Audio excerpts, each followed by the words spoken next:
திருச்செங்கோடு அருகே கடந்த நவம்பர் மாதம் கல்குவாரி குட்டையில் சுதா என்பவரின் சடலம் கைப்பற்றப்பட்ட வழக்கில் கொடுத்த கடனை திருப்பிக் கேட்டதால் உடன் பிறந்த தம்பியே அவரை கொலை செய்தது தெரிய வந்துள்ளது.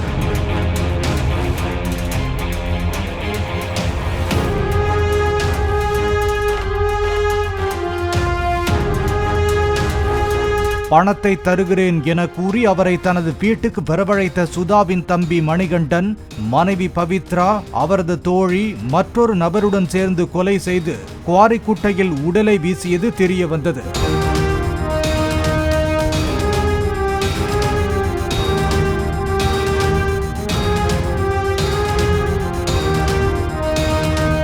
நால்வரையும் போலீசார் கைது செய்துள்ளனர்.